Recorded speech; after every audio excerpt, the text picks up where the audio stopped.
नमस्कार दोस्तों आज हम जानेंगे कि कैसे जो है विभिन्न राज्यों की देसी गायों का दूध वहां के लोगों के आचार व्यवहार बुद्धि शरीर की बनावट और स्वभाव को प्रभावित करता था। इस विषय को समझने के लिए जो है हम आयुर्वेद गौ विज्ञान और परंपरागत जीवन शैली को एक साथ जोड़ करके आपको वीडियो में विस्तार से जानकारी देंगे।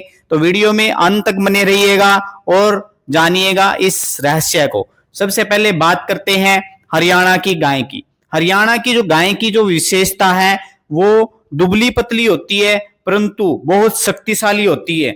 दूध जो है इसका पीने में बहुत हल्का परंतु बहुत अधिक पाचक और सत्व गुण वाला होता है। अधिकतर A2 दूध देती है ये और कृषि कार्य में इनके जो बैल हैं बहुत सहायक होते थे। हरियाणा के लोगों का स्वभाव भी इन्हीं से रिलेटेड होता है, जैसे कि देसी गाय की तरह ही इसका दूध पी करके लोग तेज फुर्तीले बलिष्ठ स्पष्टवादी और परिश्रमी होते थे। आमतौर पर सादा खाना परिश्रम और सीधा आचरण कुश्ती खेती और देशभक्ति में सबसे अग्रणी इसलिए जो है हरियाणा के लोग पाए जाते हैं। स्वाभाविक जो संबंध है गाय का हल्का परंतु तेज गुणों से युक्त दूध जो है इनके मन को सत्वमय और शरीर को बलवान बनाता था। देसी गाय का दूध मानसिक स्पष्टता और साहस को बढ़ाता है दोस्तों, जो हरियाणा के ग्रामीणों में देखने को मिलती है।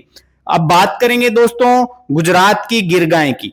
अब यदि गाय की विशेषता की बात करें तो गिर गाय के दूध में उच्च मात्रा में A2 कैसीन प्रोटीन पाई जाती है। दूध अधिक मधुर स्निग्ध और पुष्टिकर होता है, मानसिक और हृदय को बल देने वाला होता है। ऐसे ही गुजरात के लोगों के स्वभाव की यदि बात करें तो गुजरात के लोग व्यवसायिक दृष्टि से बहुत तेज मिलनसार परंतु भावुक किस्म के होते हैं। व्यापार में चतुर समझदार और योजनाबद्ध तरीके से वो काम करते हैं। हृदय में धार्मिकता परंतु जीवन शैली में संतुलन बनाए रखना उनका मेन मोटिव रहता है। यदि हम इसके संबंध की बात करें तो ये सारा का सारा जो उनका आचार व्यवहार है ये इस गिर गाय के दूध के कारण ही है। गिर गाय का दूध जो है मस्तिष्क की जो धारणा शक्ति को और संतुलन को मजबूत करता है, क्योंकि जो है देसी गाय जो गिर है इसके दूध के अंदर जो है स्वर्ण की मात्रा पाई जाती है और सोना जो है बुद्धि को और मस्तिष्क को तेज करता है। यह स्निग्धता और मधुरता मन में सामंजस्य कूटनीति और संयम को बढ़ाने का काम करती है, जो व्यापार में उपयोगी गुण माना जाता है। इसीलिए गुजरात के लोग जो हैं बड़े ही व्यापार में तेज तर्रार और जो है बड़े बार्गेनिंग प्रकृति के होते हैं। अब बात करें दोस्तों राजस्थान की थारपार गाय की और राठी गाय की। यदि इन गायों की विशेषता की बात की जाए तो ये जो गाय हैं कम जलवायु में भी दूध दे जाती हैं और कम पानी में कम भोजन में भी ये सरवाइव कर पाती हैं। शरीर को सूखा परंतु मजबूत बनाए रखने वाली वात को नियंत्रित करने वाली। राजस्थानी लोगों के यदि स्वभाव की बात करें तो वहां के लोग बड़े साहसी परिश्रमी और साधारण जीवन जीने वाले होते हैं। रेगिस्तान के कठिन जीवन में भी वो बड़े धैर्य से और संतुलन बना करके जो है जीवन जीते हैं और कम संसाधनों में भी वो जीने की कला उनके अंदर होती है। जैसे कि वहां की देसी गायें भी कम पानी में कम भोजन में सर्वाइव कर लेती है, वहां के लोगों के अंदर भी जो है यह शक्ति पैदा हो जाती है।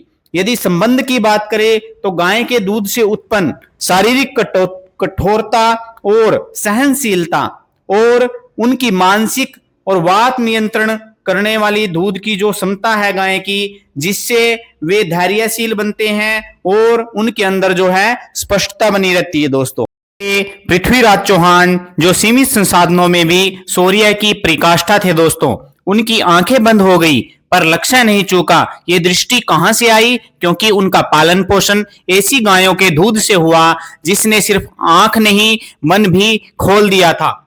बात करते हैं दक्षिण भारत की गायें, जैसे कि देवनी गायें जो कि मजबूत शांत पर भीतर से ऊर्जा और संयम से भरी हुई होती है। क्या यही कारण नहीं है यहाँ के लोग वेदों, दर्शन, विज्ञान और कला में हमेशा अग्रणी रहे? गाय का दूध शरीर नहीं, बुद्धि और आत्मा को सींचता है दोस्तों, और वो परंपरा आज भी जीवित है। अब सोचिए, गाय बदल गई तो क्या केवल दूध बदला? नहीं, बदला लोगों का आचरण, उनकी संवेदना, उनकी दृष्टि और संस्कृति की धड़कन। विदेशी गायों ने दूध दिया, दूध का व्यापार दिया, पर खो दी वो शक्ति, वो शिवाजी से जैसे राजा, वो पृथ्वीराज जैसे योद्धा जो दूसरे भी पैदा हो सकते थे, परंतु उनके जो पैदावार होनी बंद हो गई ऐसे योद्धाओं की। अब वक्त है लौटने का उन गांवों की ओर जिन्होंने हमें केवल पोषण नहीं बल्कि पहचान दी थी। तो दोस्तों, यदि आपको मेरी यही दी हुई जानकारी पसंद आई हो और गौ माता के प्रति आपका प्रेम हो, आस्था हो, तो इस वीडियो को ज्यादा से ज्यादा शेयर कीजिएगा और हमारे चैनल को ज्यादा से ज्यादा सब्सक्राइब करना ना भूलें। तो दोस्तों, वीडियो देखने के लिए सभी का धन्यवाद। नमस्कार, राम राम, जय गौ माता, जय भारतवर्ष, जय आयुर्वेद।